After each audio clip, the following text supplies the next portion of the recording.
Hey, what's going on guys, it's TheIdealGamerr here, and today I'm going to be showing you guys a new video that was released on the Xbox Live dashboard.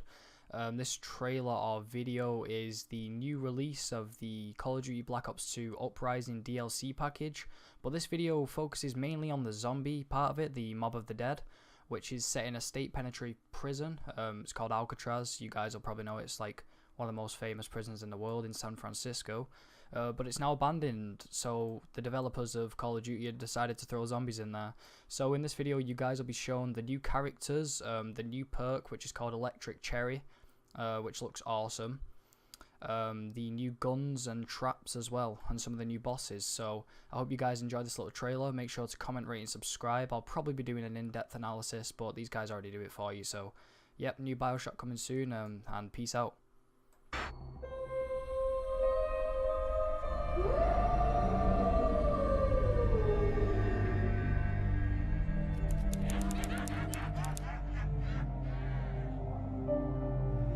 Where are we going from here? Where do we go?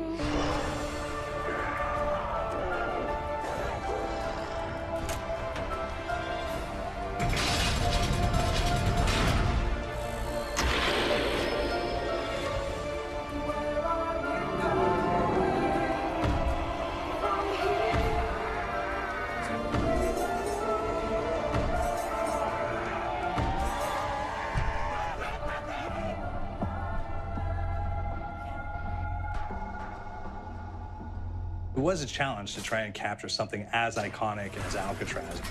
You know about this. This is arguably the most famous prison in the world, and now you're in it. Just the space, the physicality of it, because it's quite claustrophobic.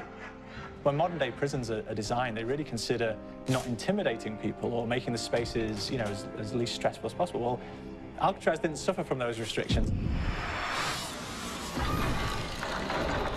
They did the research, they went out, studied Alcatraz, not just from books or internet. They were actually there to feel the environment, so it really sets a mood that gets you a little spooked. Well, we kind of started with the base layout of Alcatraz. The entire island we ended up roughing out in kind of a white box form, and then figuring out what play spaces we wanted to use out of that, what would be the most interesting areas to play in, and the connections between spaces, and spaces that the public doesn't necessarily get to go into. We really did a lot of pushing to really enhance that psychological horror aspect that we're really looking for. And this is a really good opportunity to really tell something special. Like I got stuck right through the gates to hell!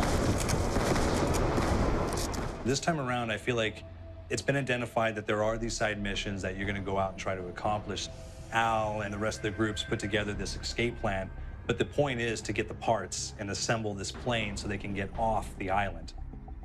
We did something new for the first time. We have actually contextual music that goes off. That's a first for zombies. And it's all based around this horror thriller aspect. Every location will have a specific stinger that you hear when you find it, when you discover it, when you start unraveling the story. We start building on the music that you're hearing, and it's really enhancing that experience and going along with it in parallel.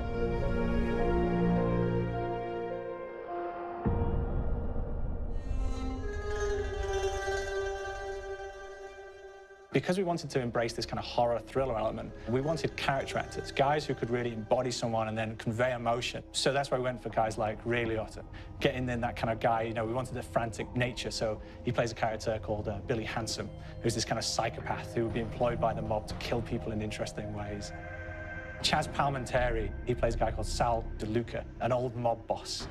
Michael Madsen playing Finn O'Leary. He's kind of worked himself from the floor, from the streets. He's got his hands dirty in the blood and the guts a couple of times. And then we had Joe Pantoliano, and he plays Arthur Arlington, who's nicknamed the Weasel. Those guys, they bring a quality and a subtlety and timing that you can't really identify or try to recreate. Bring it on! Dirtbags! You start off in the afterlife mode, and that's just going to be what's going on. You're going to try to solve the mystery from the second you start. Afterlife, to me, brings a new element, like a new puzzle element. It forces me to think a little bit more or look for the clues or kind of think of zombies on a slightly deeper level. You see clues throughout the map that tell you, ooh, perhaps if I'm in the afterlife, I can interact with this object, or there's some puzzle going on here that I need to be in the afterlife. Back east, I whacked a dirty dentist with one of these. Took forever, too. Alcatraz has a Civil War kind of fort background before it turned into a penitentiary. And so we had this kind of backstory, the idea that the warden would have collected Civil War weaponry. And one of them is a blundergat. It's a fictional weapon, but the idea of the combination between a blunderbuss and a Gatling gun. And possibly, there might be a way of upgrading it to a more fantastical weapon that the players may find. You all gotta go sometime. You just went now. There's one main zombie, one big zombie that's going to come through and wreak havoc on your life. He'll lock down the perk machine, he'll close down the box, so you have to pay to get that open again. So you don't want him to interfere with your process. Now's a good time to pick a fight. It's a fun challenge. It keeps things moving forward. In terms of perks, we have a new perk called Electro Cherry. When you reload, it gives a shock around, which scales over time. Who's asking for it, greaseball? There's so much to experience in this map. Every time I play it, there's a new tactic to take, a new experience, a new objective to go for. But there's also this layer of things that we aren't exactly exposing to the players right off the bat and will need to be discovered. Don't let me go. Is it the calling we hear?